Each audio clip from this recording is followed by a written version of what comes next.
Men know what they want. Let me tell you. Ooh, this one is a harder one, and I'm still learning. I don't think I'm yet there, but I've learned that men know what they want. When a man meets you, he knows what he wants from you. So be careful, be very, very vigilant and careful to learn on whatever they want for in your life. Yeah.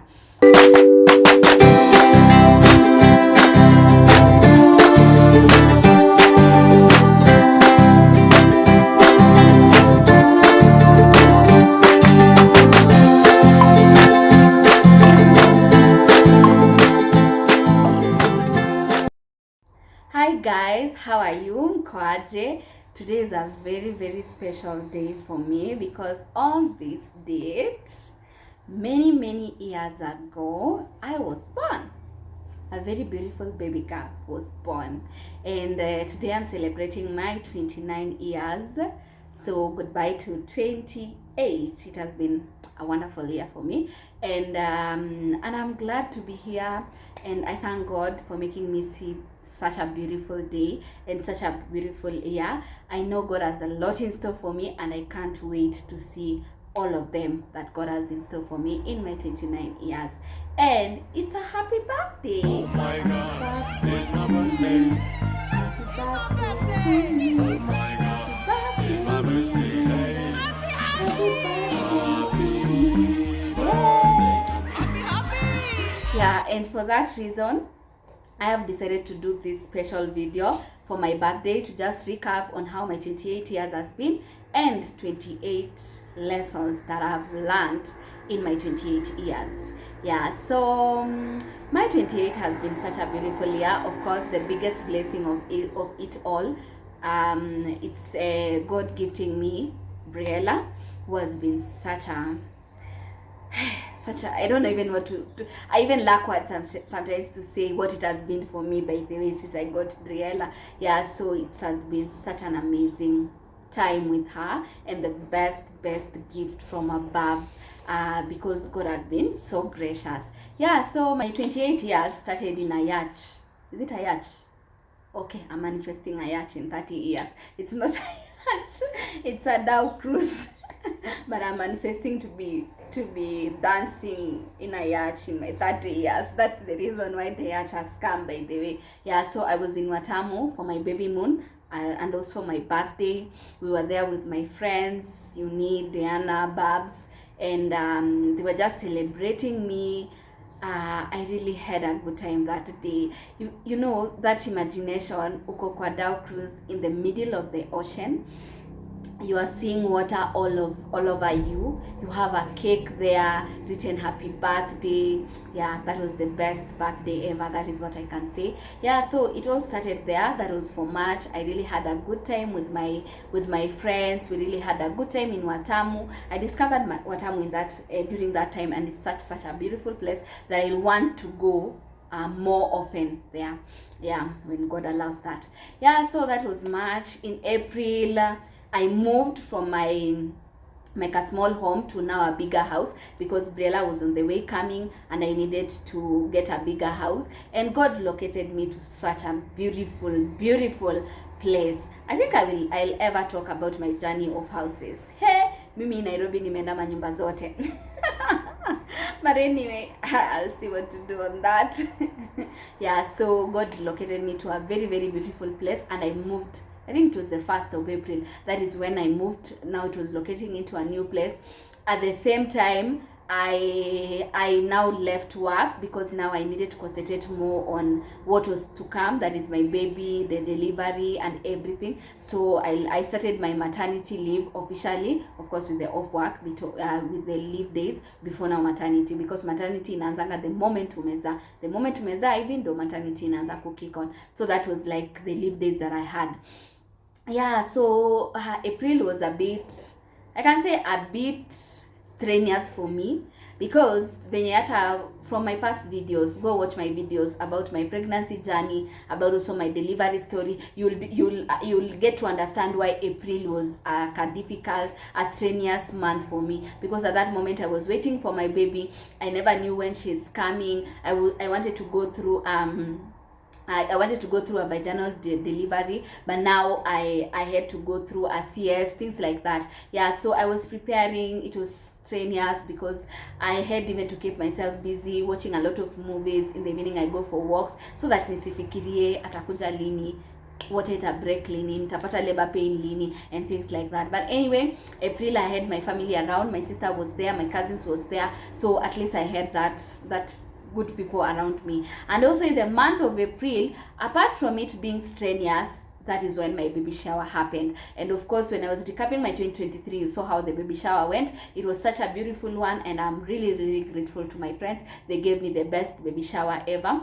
And now April went like that. So in May, this is all about, I'm talking about my 28 years, ni kama na recap by the 2023. So I'm just going to say a clip of it. So in May, my baby came on the 15th of May. Such a beautiful month for me. I was now discovering motherhood. In June, more of motherhood and staying at home, processing those emotions and everything. In July, the same. In August, the same, and a lot of visitors, receiving a lot of visitors, talking about my delivery, talking about my pregnancy journey, because now that's what people want to know, so that they can learn something out of it. Yeah, in September I went back to work. It was such a good moment because I love my work, so I really enjoyed work. That was in September. And in October I went on a road trip after just now sasa nimetoka motherhood, but sasa nimetoka kukaa nyumbani na nimetoka maternity leave. So now I decided to take myself, I went out because sasa unaona time yote nimekuwa in. So I went out of Nairobi. We went to Lalanasi, and it was such an amazing road trip with my friends, and I really enjoyed myself. In November, I started this baby. I can say this is my second baby. My first baby was Briella. So this is my second baby, my YouTube channel. I started my baby. I started this YouTube channel, and it has been such a good, wonderful time. You have really shown me love, and I'm really grateful to you people. So that's where the idea started coming. I started going for shoots, learning more about YouTube channel and things like that. In December, I spent it with my family. I went home like twice. I celebrated my friends Koito, and we really had a good time. By the way, in December it was more of family time. In January, now back to work again. What has happened in January? More so, I think going back to work, I did picnics. I opened my gratitude journal and my prayer jar, and it was such a gratitude journal, prayer jar, and it was such a beautiful moment to just see what God did for me in 2023. In February, I've really had a good time with my friends and even with family. More important, I took myself on a Valentine date. We went with my friend, and we really had a good time, just to just appreciate each other and not feel like hiyo siku imekuwa a very hard day for us, by the way. So we really had a good time. Yeah, that's more of my 28 years. It has been a beautiful year with that biggest blessing of Briella, who has brought a lot of joy in me, in my family, in my dad and mom, because it's the she's their first grandchild, and also in my sisters, in my brothers, in my friends. She's such a charming baby, such a charming baby. Hey, me, I don't know. I'll always be grateful to God for her, by the way. Yeah, so that has been it for my 28 years. So right now, I just want to take you through the lessons that I've learned in my 28 years. So I just had to sit down and start thinking, what have I learned in my 28 years? This is all my years, so I can say I started taking this lesson in my early 20s or something like this, or something like that. So I have here with me 28 lessons, and I know you'll resonate with me. Others maybe you'll see maybe it's something that you have learned through your ears, and I pray it will be something that you'll discover out of me. Yeah, so number one lesson: other people's opinion on how you spend your time is irrelevant. Yeah, so it's you to decide what you want to do with your time, by the way. I don't feel like people should detect where you should be, where you should go, what you should do, and things like that. As long as you are in control of your time, you know what you are doing and all that, other people's opinion is irrelevant. Number two, this is something that I've learned out of the relationships that I've been in my 28 years, like in my 28 years I've lived in this world. Another thing I've learned, always take a day at a time and enjoy every moment. Every moment, every minute is special to you. So take your time, enjoy it to the fullest. Live like there's no tomorrow, by the way. Live like there's no another moment. So take that opportunity, grab it and enjoy every moment, and take a day at a time. Another thing also I've learned, it's whatever it is, it will pass. By the way, I've gone through things in my 28 years. At that moment I felt like hizi vitu hata itawaisha, nitaitoka hii situation, itaisha and things like that. But imagine at the end of it all, iliisha. So what I can say, whatever happens, it will pass. Don't give yourself pressure. Don't enter into depression. Just know it is there for a moment, and after all itaisha, and you'll be happy. Utakuwa una look back and you say, where God ulinitoa your place. Yeah. Another thing I've learned, God's time is the best. Yeah. I really wanted, like, let's say for example, I really wanted to have a baby. Ningeenda social media, ningeona venye watu wako na watoto, venye wanapampa watoto wao and things like that. There was even a year that my friends all over were getting babies, and I was like, oh God, when is my day? Of course, kuna zile time that I was not walking in the journey of purity. I will be like, ninge mess up and then nachukua hako kanini nataka kutest. Unaona ile ama naweza kuwa pregnant, una feel like your periods are late and things like that, you go and get it negative. Yeah, so things like that. So I was wondering when is my time and things like that. But finally, God's time was the best. 2022, I went for that test and I found myself pregnant. Not that I had not planned that to be pregnant in 2022, but it happened because that was God's time. Things like I wanted a permanent job way back, even from 2019, I was trusting God for a permanent job, but his time was the best in 2023. So in 2023, so things like that, God's time is the best, and he will make things beautiful in his own time. So don't pressure yourself. You see, one of the things that I'm always praying about when I pray, I'm always telling God that counterfeit is being rebuked, confusion is being rebuked, pressure is being rebuked, shortcut is being rebuked, so that I can make decisions that I'm proud of. I'm proud of, by the way, with time. So God's time is the best, and he makes things beautiful at his own time. Keep trusting him, keep believing. Yeah. Another thing is rely on God on everything. For me, kila kitu ni God, by the way. Yani, you should not rely on your own strength, because it's only God who gives you that strength, by the way. Even as Philippians 4 verse 13 says that I can do all through Christ that strengthens me. So at all time, God is, you should rely on God. Even on the small things that unaona hata Mungu afai kukua kwa hii kitu. Imagine we involve. Even I was telling people, you see, for me, looking for houses, I've always involved God. Like, I know I will go there na nitatembea, maybe nipate nyumba, but nitapata nyumba yenye kweli napenda. But what I do, I pray about it. I tell God I'm going to look for a house. I want this house to have this and this and this and this. And I don't, sitaki kuchoma najua the whole day. I want you to locate me to that house that you want me to live, by the way. And that has really, really applied in my life and also on my friend's life. There was a moment my friend was looking for a house, and I prayed with her about looking for that house, and she got a good house that now she's living. Yeah, so I've learned to rely on God even on smaller things. Just tell God and he will see you through. Even hata kama kutakuwa na blocks ahead, God ata go through with you even on that hard moment. Another lesson also I've learned is how you speak to yourself means everything. And this is even when I was talking about my self-love journey. I don't know if you'll have watched this video, ametakuja afterwards, but what I've told that speak to yourself. Whatever you speak to yourself means everything. You see that thing which they say, whatever you confess, you'll always possess. So if you tell yourself you are bad, you will definitely be bad, by the way. If you tell yourself I am poor, you will definitely be poor. But if you tell yourself I am wealthy, wealth will come to you.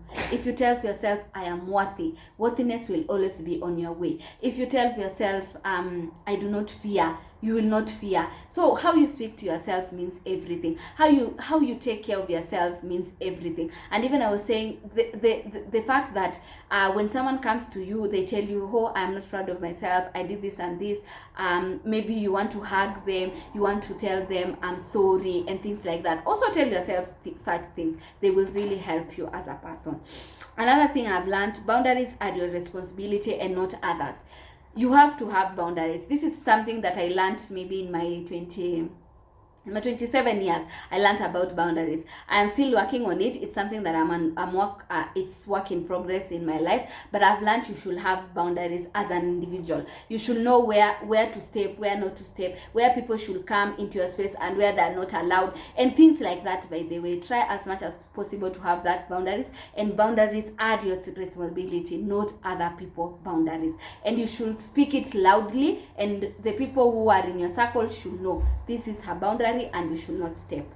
Yeah, so that's another thing I've learned. Another thing I've learned, just take that step and other things will flow. This I've learned even in my YouTube channel. It's something I've always wanted to start, but I was afraid of how will I go about it, how will I do it, will I manage it, and things like that, which I was afraid of. But the moment I took that step, nikasema nataka kuanzisha YouTube channel, I started that YouTube channel. I told people about it. People started subscribing it. I started going for shoot, and I decided, and I came to know it's even way easier and things like that. So just take that step and everything else will flow. And of course, as you take that step, also pray about it. Also, I prayed about my YouTube channel before I started it. So pray about it and God will see you through. So just take that step and everything else will follow. Will flow. Another thing, celebrate yourself at all time. Those small wins, celebrate them. Your first exam, celebrate. You wanted this to go through, it has gone through, celebrate. Just celebrate yourself over small things and just give to yourself as much as possible. Yeah, so celebrate your wins.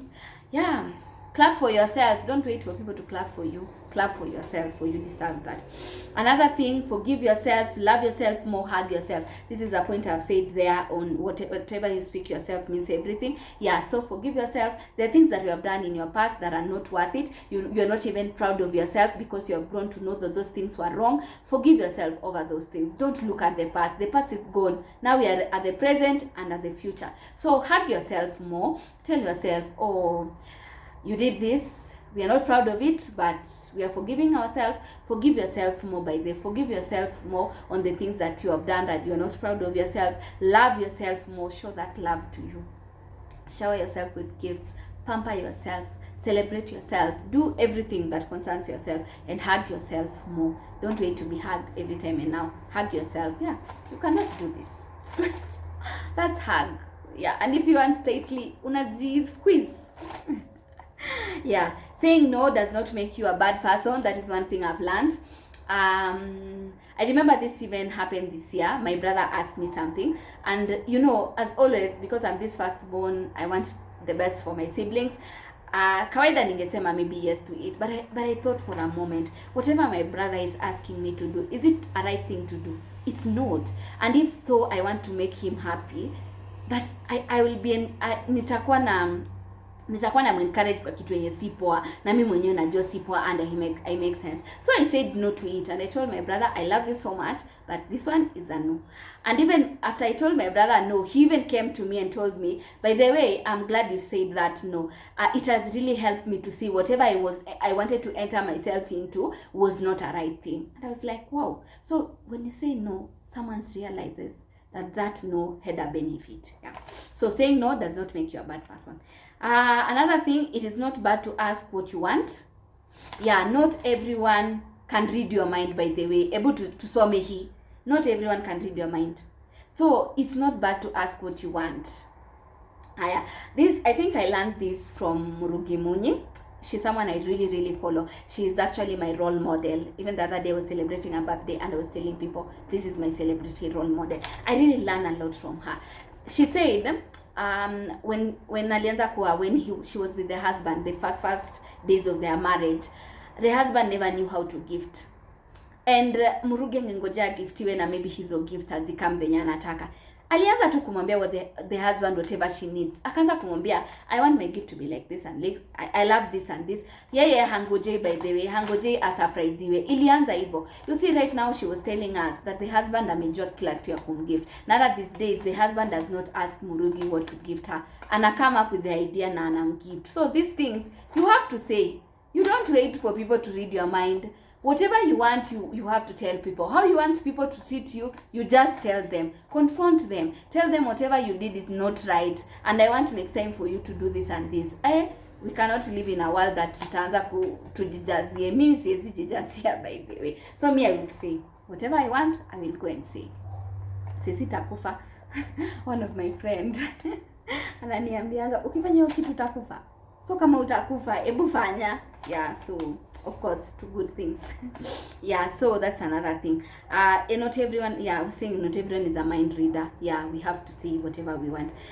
It's okay to be vulnerable. Manze, tusikufe na hizi stress. Tusiingie depression only because we are choosing not to be vulnerable. It's okay to be vulnerable. You can choose those people you can be vulnerable to. Not everyone has good intentions for you. So know who you speak to. Talk it out. Tusikufe stress, by the way. Tusijiue because ati tulishindwa kuambiana hii kitu, things like that. Yeah, that's one thing, by the way. For me, I am grateful to God. I'm one person who I cannot allow stress to finish me. Let me go talk it out. Let me tell my therapist. Let me tell my friends. Let me talk to God. Yeah, so that's one of the thing again I have learned. It's okay to be vulnerable. Manifestation works. Yeah, manifest that thing that you want and you'll see it working. For me, I manifested my job, here I have it. I manifested my baby, here I have it. Yeah, so manifestation works. Whatever you are manifesting, it's coming, and it's on the way coming. It might take time, but at the end of it all, it will arrive to you. Another things, relationship don't have to be hard. Manzi, hapana. Tusikue kwa relationships zenye ni ngumu. Of course, tuna allow for maybe some small things to happen in relationship that we can go about it. But tusikue tuna stress every day about that relationship. They shouldn't be hard. If you can go seek therapy. Maybe there's something that you are doing. Maybe hata nika misunderstanding kadogo tu. Maybe seek things like that, and it might help in your relationship. But if you don't live in hard relationship that kila siku ni mashida, kila siku na hamna solution, kila siku ni mashida. Hapana, relationship don't have to be hard. Relationship has to be easy. Maybe the hard thing, maybe ni uto to small ones that we can be able to maneuver through them. Another thing, make sure the people you surround with inspire you. Hapo ndo wanasemanga choose your community well, because you might find yourself, because wanasemanga if you go to Rome, you'll do what the Rome people are doing. If you go to this place, so also if you hang out with bad people, utajipata hiyo tu bad energy inaingia ndani yako. So choose people who are in your circle, like know people who you can relate with. Choose people who help you, who inspire you in one way or another. Yeah, just choose your friends wisely. That is what I can tell you. You will notice maybe you have bad energy because you're surrounding yourself with bad people who talk about negative things. Imagine upate group like leo unakuja nakwambia, ulisikia ule alijua, ulisikia ule alijiangusha kwa plot, ulisikia manze, mimi siwezi, by the way. Mimi kwanza nikaanza kujua eti naenda kwa watu wenye wanaongea hivyo. I rather not go there. I want positive people. I want people who says, baby, did you see that person succeeding? Did you see that beautiful wedding? Yeah, I just want positive vibes. Positive vibes for me at all time. Baby, not to be bad, but I don't watch news these days. Because news, bad thing after bad thing after bad thing after bad thing. No, I'm not consuming that energy. I just want to consume positive vibes alone. Yeah. So another thing, prayer changes things. I've seen it work in my life, and I've seen it work in other people's life. Yeah, prayer changes everything. Just talk it out to God. Just tell God whatever you are feeling, whatever you are going through, and you'll see things changing, by the way. There's nothing impossible with our God. Things can be impossible with us, but with God, everything is possible. So talk it out and tell God whatever you feel. And you can pray at any moment, in the evening, in the morning, during your day, even walking. Prayer you can say. Imagine prayer is conversation with God. Let's not make a big deal out of prayer. Ni communication to na God. Just communicate to God. Well, just the same way you communicate to your friends, also communicate to God, by the way. That is all about prayer. And even you can start, if you don't know how to pray, you can start with the Lord's Prayer. Every morning, every evening, say that Lord's Prayer. Now utaanza kuona the Holy Spirit will now help you get into that prayer.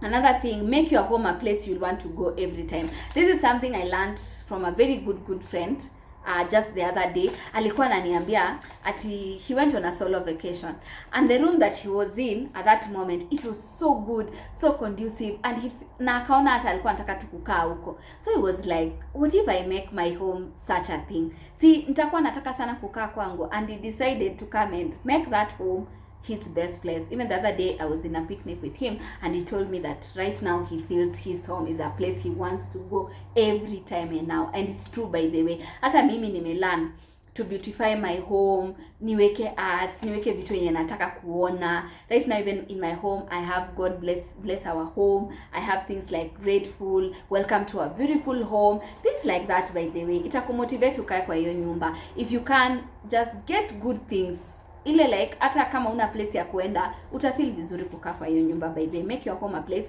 to be. Yeah, another thing, never settle where you feel unsettled. Yeah, don't settle mali una feel this is not for me. If it's not for you, just walk away. But if it's for you, settle there. Yeah, so never settle where you feel unsettled. Another thing, listen to your little voice inside you. That little voice inside you is what it wants to follow. Of course, kuna ile kitu inakwambia usifanye, manzi. Alafu kuna ile kwambia fanya, just do it, just forgive. Just forgive.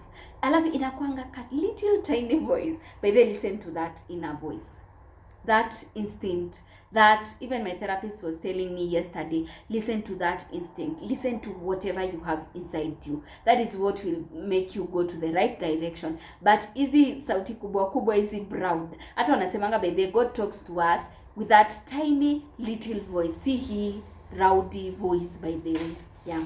Another thing, it's okay not to be okay. Yeah, kuna siku mimi naamkanga I'm full of emotions.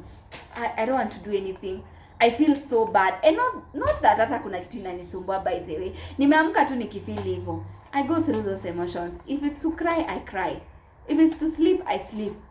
If it's not to do anything, I will not do that thing. I just go through that emotion. And it's okay not to be okay.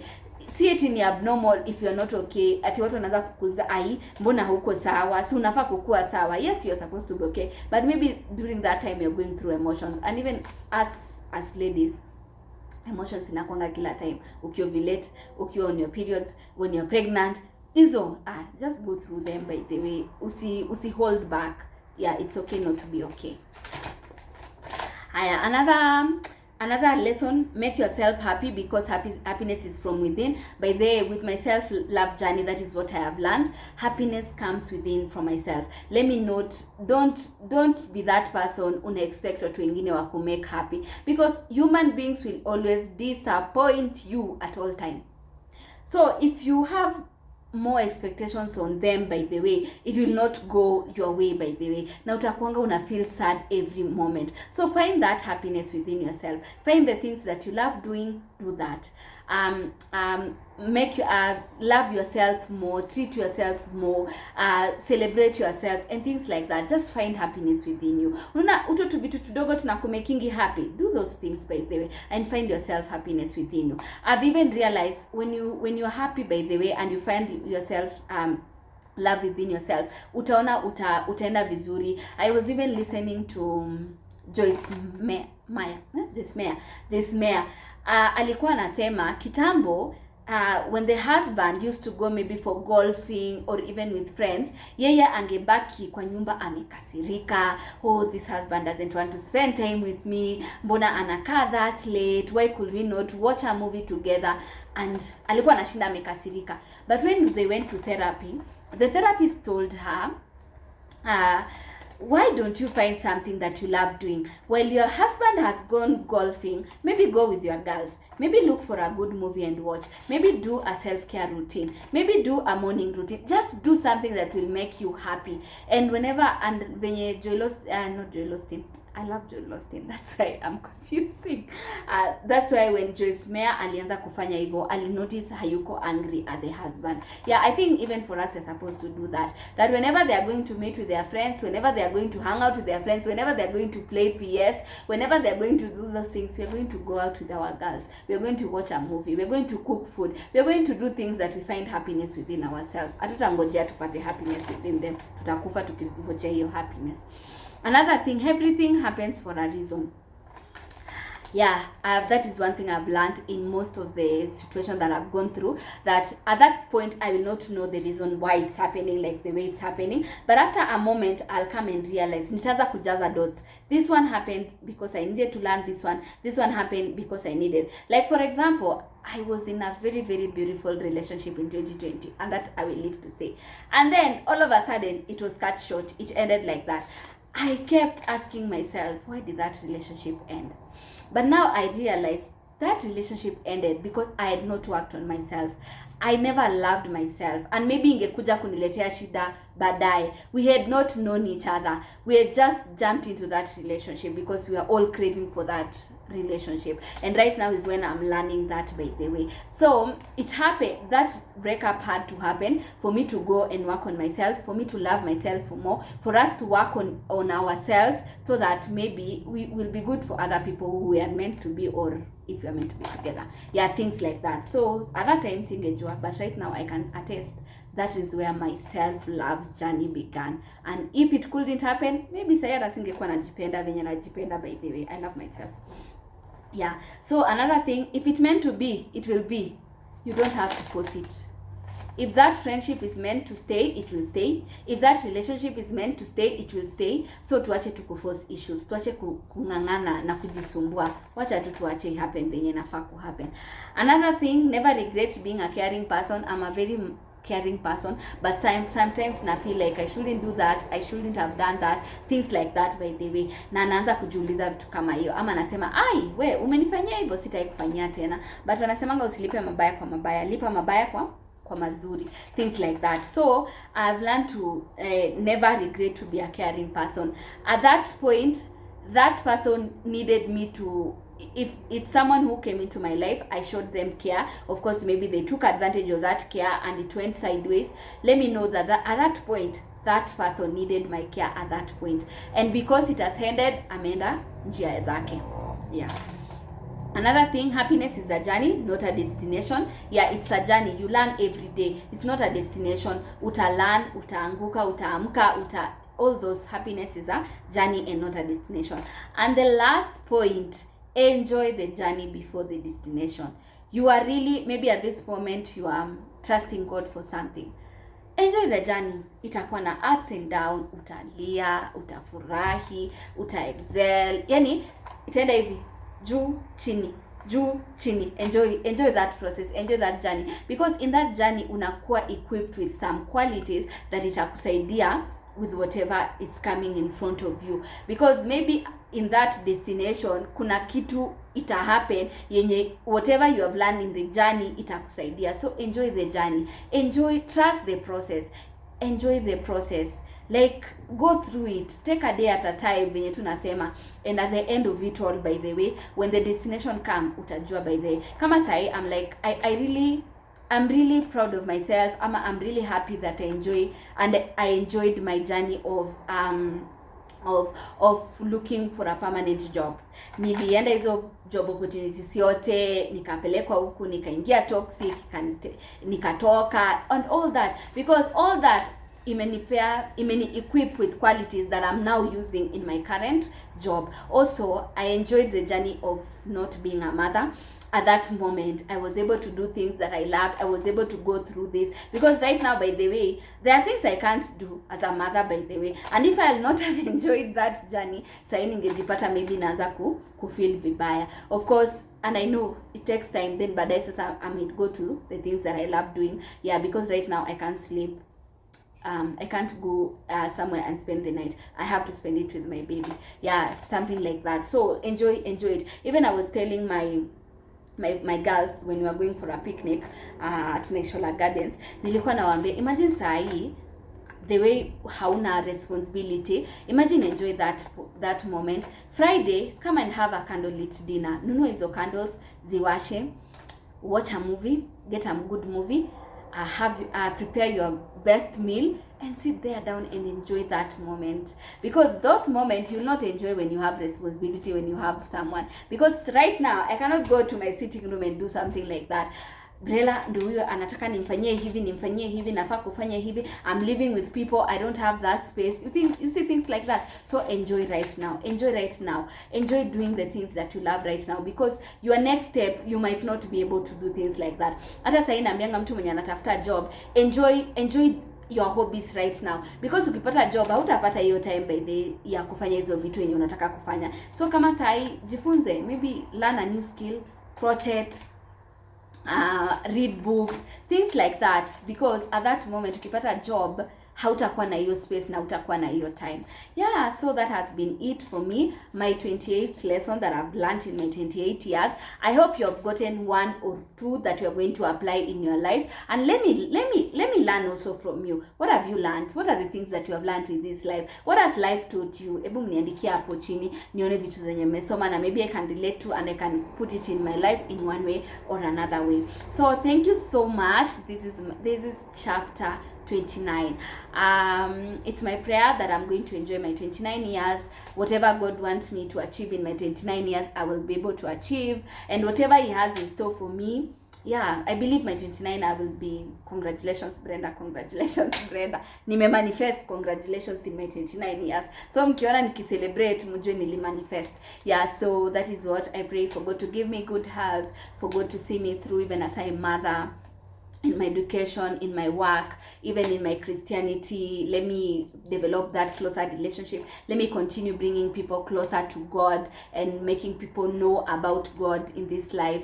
Let me continue serve Him, serve the purpose that He has called me into this world, continue loving people, continue being kind to people. Yeah, that's what, and may God answer to my deepest heart desire. That has been it for me. Goodbye and see you on the next video. Bye bye. I love you.